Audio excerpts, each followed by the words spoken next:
bienvenidos, buenas noches a este su programa Viva Mejor. Soy Jenny Chávez, odontóloga endodoncista, y esta noche vamos a estar conversando junto a ustedes sobre la caída del párpado. Ingrid, querida, cuéntanos. Empecemos con qué es el párpado y cuál es la función del párpado en el ojo. Ok, voy a tratar de hacer palabras bien coloquiales para que llegue al público como debe ser. Aquí tenemos a nuestro ojito, te lo presto. Okay. Los párpados son anexos al globo ocular. ¿Qué quiere decir? Rodean al globo ocular y cuya función básicamente es la protección al globo ocular. Tienen otro tipo de funciones como contribuir a formar parte de nuestra película lagrimal, pero su principal función básicamente es la protección al globo ocular porque lo cubren. Muy bien, muy bien. ¿Y qué sucede, doctor, cuando hay una caída del párpado o tosis palpebral, como se dice también en la parte médica? ¿Qué sucede con qué es la tosis palpebral? La tosis palpebral es una alteración de la posición del párpado. Decimos que es una alteración de la posición ideal del párpado, es decir, el párpado lo medimos o debería tener una posición específica con respecto a la apertura del globo ocular o la apertura anterior del globo ocular. Y cuando ese párpado está colocado en una posición permanente inferior a la que realmente él debería estar, es cuando nosotros entonces decimos que el paciente está en una situación de tosis palpebral. O con el párpado caído. O el párpado caído, que es como se conoce coloquialmente, correcto. Y este párpado caído puede ser en un solo ojo o en los dos ojos. ¿De qué depende de que se caiga un párpado o los dos párpados? En cuanto a la frecuencia, es mayormente una patología que se presenta en un solo ojo, pero puede también presentarse de forma bilateral, es decir, en los dos ojos. Y eso depende también de las causas, que pueden ser algún tipo de presentación congénita, es decir, que nació con el paciente, en ambos casos, tanto en el unilateral o de un solo ojo o el bilateral. Y en el caso de las tosis adquiridas, que son las que aparecen con alguna patología después del nacimiento, también puede presentarse en ambas formas, de un solo ojo o de ambos. Muy bien, Eladio. Y cuando dices que puede ser congénita, una pregunta, ¿se puede detectar la tosis palpebral, se puede detectar la caída desde el embarazo, desde que el bebé está dentro de la pancita de la mamá, o solamente se puede detectar ya cuando nació? No, definitivamente en el periodo de gestación es imposible hacerlo. Es algo que lo detectamos solo al momento de nacer. Y es que, de hecho, disculpa que te complete, Por en supuesto. el periodo de gestación los párpados están cerrados, entonces es muy poco probable que tú puedas determinar que el paciente tiene una tosis, y se abren ya cercano al momento del parto. Ellos se abren, de hecho, pero cercano al momento del parto, entonces es muy difícil determinar que el paciente tiene una tosis palpebral inútero. Como dice Eladio, eso es después del nacimiento. Muy bien, y otra de las causas allá afuera de la caída del párpado, del descenso del párpado, estuvimos leyendo que podría ser por un daño en el nervio ocular, ¿verdad? Un daño en los nervios que están irrigando del ojo. ¿Qué sucede con esa? Existen distintas causas de tosis palpebral. ¿Sí? Como había dicho Eladio, puede ser la congénita, que es la que el niño nace con ella, y la adquirida que uno adquiere en el transcurso de la vida. ¿Okay? Sí. En ese lapso de las adquiridas nosotros podemos tener tosis neurológicas o neurogénicas, como la que me está diciendo, que es por un trastorno en la inervación de los músculos encargados de elevar el párpado. Mecánicas, que es cuando es por un peso o algo que te obliga a llevar el párpado hacia abajo, aún teniendo el resto de las estructuras funcionales. La tosis senil, que es la más común en nuestros ancianos, que es por elongación de las aponeurosis por el paso del tiempo, y el párpado cae por alargamiento de las mismas. Recuérdame qué es aponeurosis. Para disculpa. El párpado, el músculo elevador del párpado, que está cubriendo el globo ocular por delante, para él llegar a un sector del párpado que se llama tarso, que es rígido y que lo tenemos nosotros en esta posición, llega a través de una prolongación o elongación que se llama aponeurosis. Casi todos nuestros músculos tienen eso. Entonces, cuando con el paso del tiempo por senitud, ella se alarga, se vuelve flácida, pierde de esa manera el músculo potencia para elevar el párpado, y entonces estamos ante una tosis aponeurótica, que la gran mayoría de las seniles caen dentro de ese grupo. O sea, ya las personas bastante mayores. La caída del párpado en los niños se quita con el tiempo y no produce daño.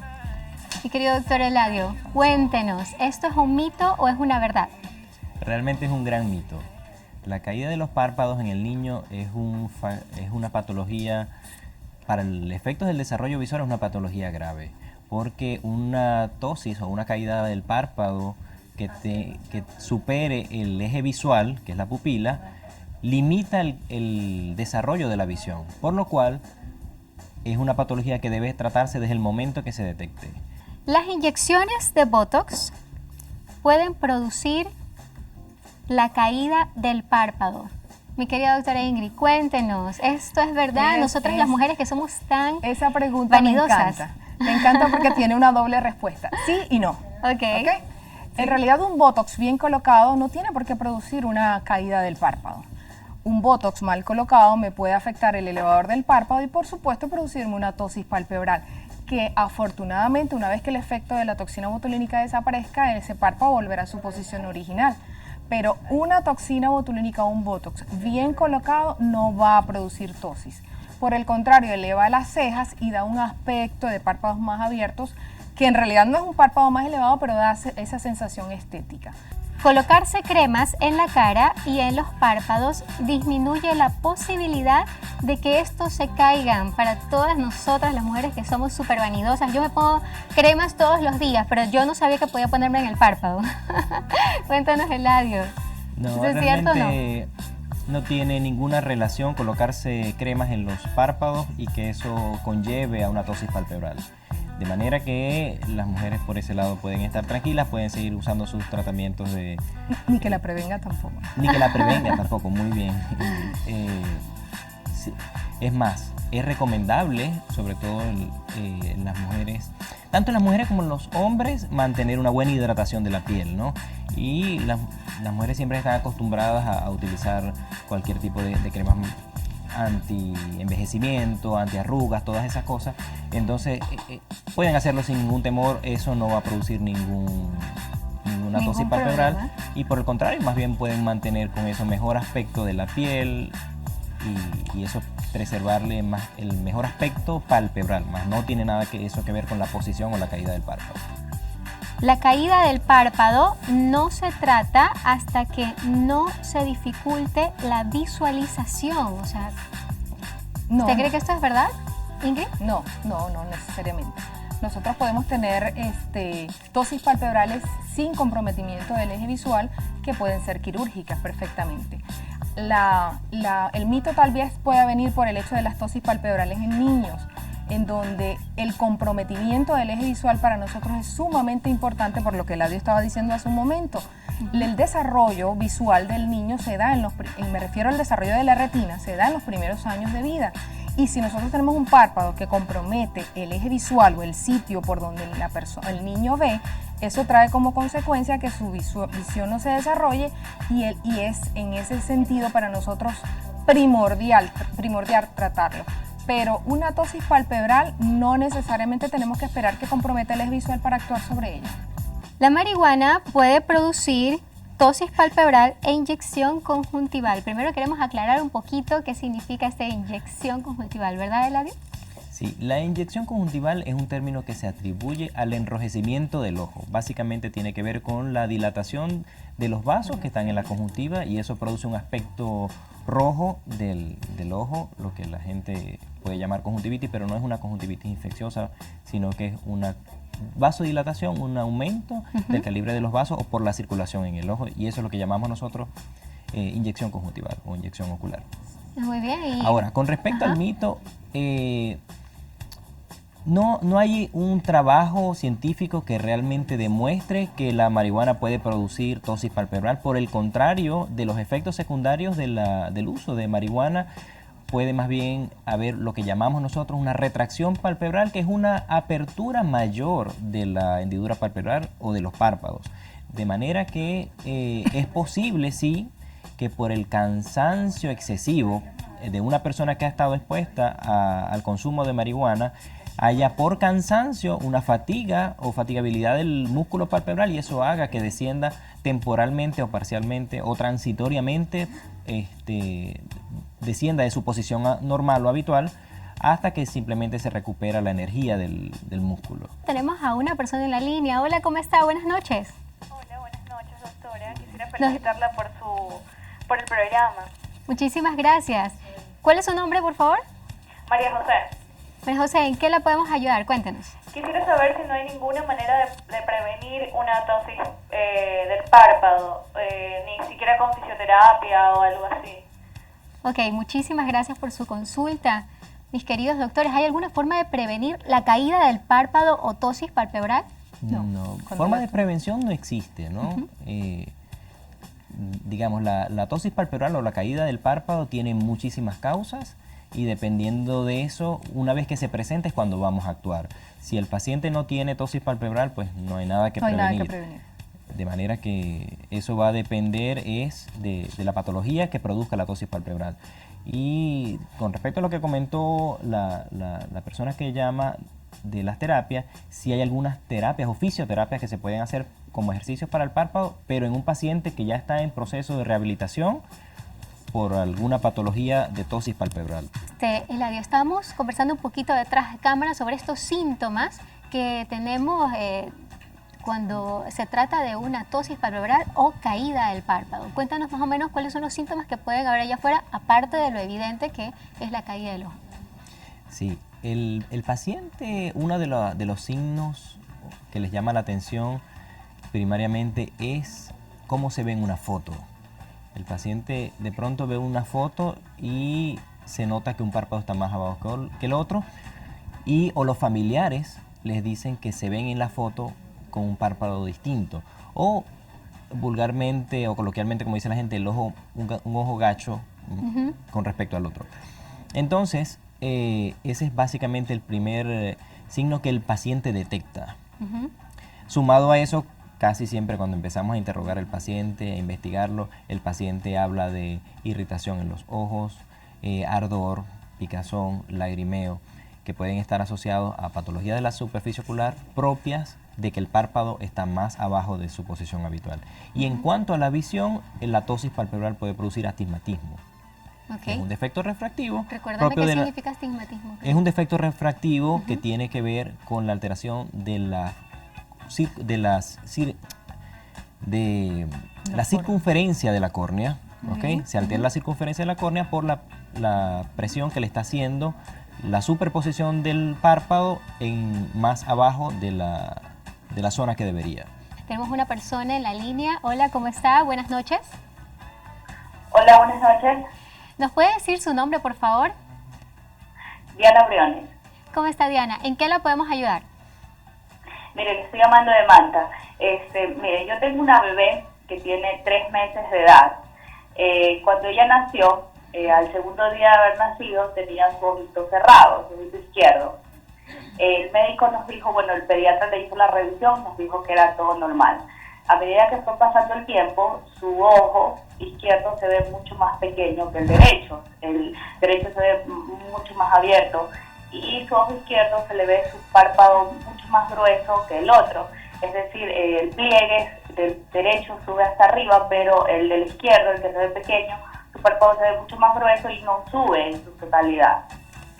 Muy bien, enseguida. Entonces nosotros queremos saber si nos han dicho, aparte que cuando ella nació, su ojito, el que tiene pequeño, no llora, o sea, no le bota la lágrima, solo lagrimea del ojo que tiene grande.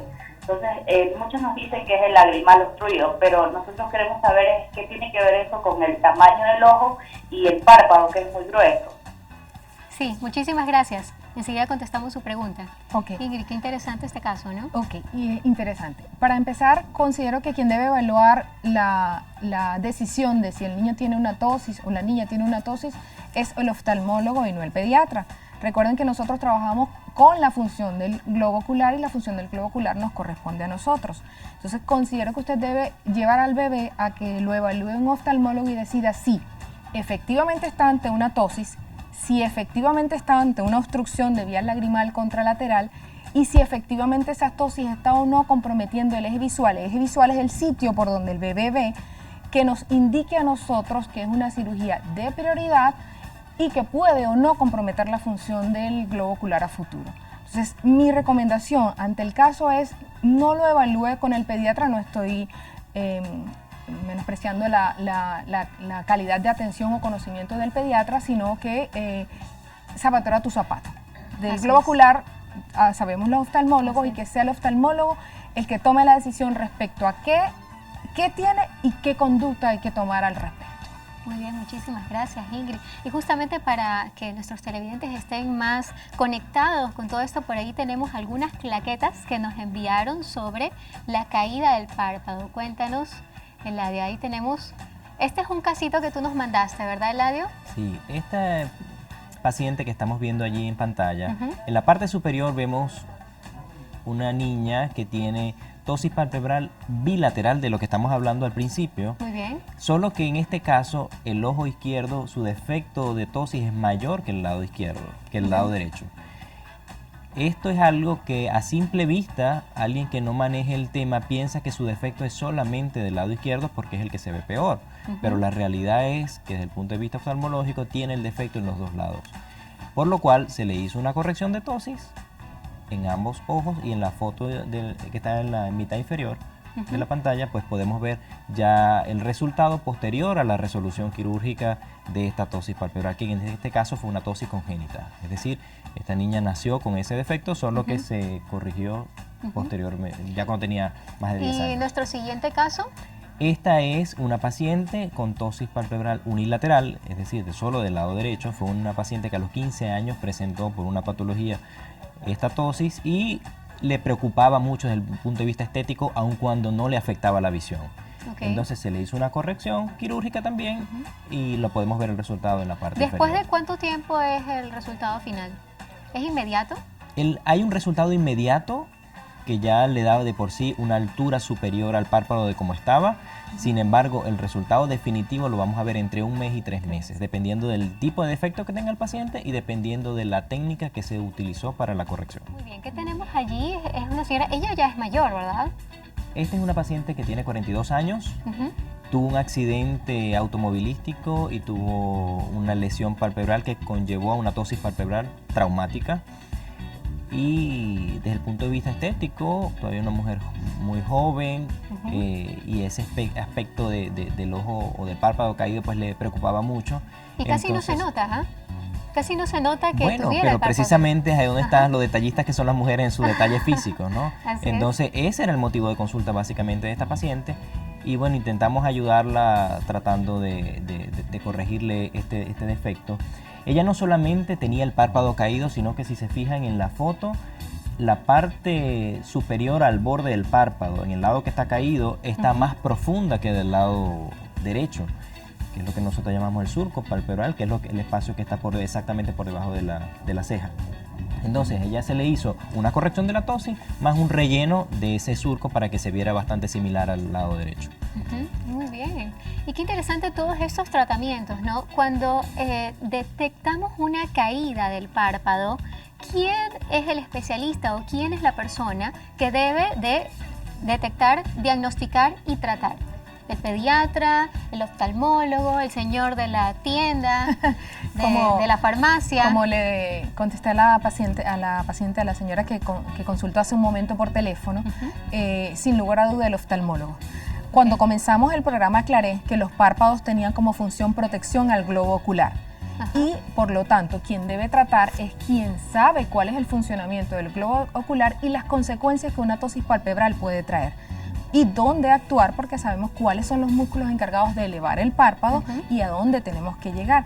Como estamos hablando de tratamiento, y que más adelante lo vas a tocar, ¿por qué debe ser el oftalmólogo? Porque no todas las tosis se corrigen de la misma técnica quirúrgica, y va a variar en base a lo que nosotros encontremos con el examen cuando evaluemos al paciente. Muy bien, y por ejemplo, en este caso, en el último caso que estábamos viendo de la persona mayor, ¿qué sucedía con ese paciente? Está con ojeras y a la vez está con el párpado.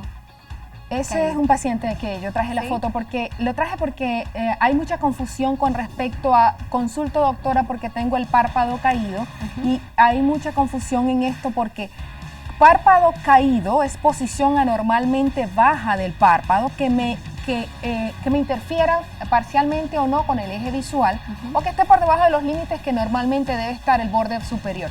Y dermatochalasis, que es piel en exceso que cuelga sobre el párpado, aún teniendo una altura palpebral ideal, y los pacientes los confunden con facilidad y las técnicas quirúrgicas son completamente diferentes. Esta es una paciente con exceso de piel en la parte de arriba, pero fíjate que su altura palpebral es correcta. Ella no tiene el párpado caído. Allí no se nota mucho porque la misma piel obliga a la pestaña a caer hacia abajo, pero si yo retiro con mucho cuidado la piel sin levantar el párpado, ese borde palpebral está en el sitio donde yo quiero. Entonces aquí hay mucha confusión con respecto a... Aquí hay una paciente que si nosotros la miramos en la parte de arriba, vemos que da la sensación de que el párpado está caído y en realidad lo que tiene es un exceso de piel. Una vez que nosotros quitamos, nosotros despejamos y cambia por completo el aspecto que tiene la paciente, aún conservando sus alturas palpebrales bien. En la parte de abajo el párpado no está tan abierto porque le tenía colocado un Steri-Strip para protección. ¿Verdad? Claro, por supuesto. Por supuesto. Muy bien. Dice, tengo 30 años y el párpado del lado izquierdo tiende a caerse cuando estoy cansado. ¿Qué puedo hacer? Muy bien, doctores. ¿Por cansancio? ¿Es una de las causas de tosis palpebral? Sí, es una de las causas. Y es una de las causas sobre todo porque la relacionamos mucho con una enfermedad neurogénica que se llama la miastenia. Entonces, esa paciente yo le sugiero que acuda lo más pronto posible a su consulta oftalmológica, de manera que sea bien evaluada para descartar si es un problema de tosis propiamente por una afectación directa del párpado o es un problema neurogénico que le está produciendo la caída, porque es un síntoma muy frecuente en esa patología en específico, que el párpado se cae con el cansancio. Hola, muy buenas noches. Buenas noches. ¿Nos dice su nombre, por favor? María. María, ¿en qué la podemos ayudar? En primer lugar, felicitándoles por el programa. Muchísimas gracias. Y mi pregunta es, ¿verdad? Yo tengo ahorita 52 años, más o menos, pero tengo tosis palpebral del ojo derecho. Mi familia me dice que se han dado cuenta más o menos desde los 13, 14 años viendo las fotografías. Pero yo personalmente me di cuenta la noche que tuve mi primer hijo, que fue a los 24 años. Y de ahí fue cayendo sutilmente, y me operé hace unos 20 años. Pero me parece que no me han hecho una cirugía que me favorezca, porque no puedo cerrar el ojo. Y me vuelve a seguir otra vez bajándome. O sea, estéticamente es feo. Y verá, desgraciadamente no puedo tomar el sol, no puedo tomar viento, ni sea en la mañana, ni sea en la noche. Hace unos 3, 4 años me hizo un absceso en la córnea. Y desde ahí estoy en tratamiento con colirios. Y todos los días y en la noche utilizo un gel lubricador. Lo que yo quisiera que me ayuden es, por favor, si yo vuelvo a operarme de la tosis, ¿puedo arreglar el músculo o voy a quedar de por vida así con mi ojo? Porque yo duermo con el ojo abierto y yo no puedo cerrar. Ok, por claro favor, que sí. ayúdenme. Claro que sí, María. Muchísimas gracias por su consulta. Bueno, es un caso complejo, ¿no? Interesante, considerando que ya ha tenido una cirugía previa y ha tenido ya bastantes años con el problema. Yo diría que, de acuerdo a lo que estoy escuchando, lo principal sería intentar que tenga un mejor cierre ocular. Más que tratar la tosis, inicialmente lo principal es que tenga un buen cierre, porque si ya ha tenido úlceras corneales, son úlceras corneales por exposición, quiere decir que son úlceras por no cerrar bien el ojo. Sí, un cierre palpebral incompleto grave. Exactamente, es muy grave. Entonces, ese es un problema, incluso ese es una consecuencia o un efecto, vamos a decir, una complicación que puede suceder en algunas de estas cirugías, que luego de la corrección de la tosis, el ojo no cierre completo. Es una de las cosas que puede pasar con frecuencia en este tipo de procedimientos, por lo cual siempre es algo porque estos son procedimientos que también realizan los cirujanos plásticos, ¿no? Pero nosotros... Pero lo ideal sería que fuera un oftalmólogo, sí, porque nosotros nos enfocamos precisamente en la preservación y en el cuidado del ojo. Y ese cierre palpebral para nosotros es fundamental. Fundamental. De hecho, la paciente siento que se está preocupando por la tosis del párpado. Y nosotros como oftalmólogos nos preocuparíamos más por el cierre incompleto. Porque el cierre incompleto me está comprometiendo a mí la función y el pronóstico visual de ese globo ocular. De hecho, ella hizo una úlcera corneal, probablemente la exposición es importante para haber llegado a una úlcera. Entonces, ¿qué me preocuparía yo? Más por el cierre palpebral que por esa posición. Ya no sería la estética, sería la función la que yo estaría cuidando. Esto es Viva Mejor. Hasta pronto. Gracias por la invitación.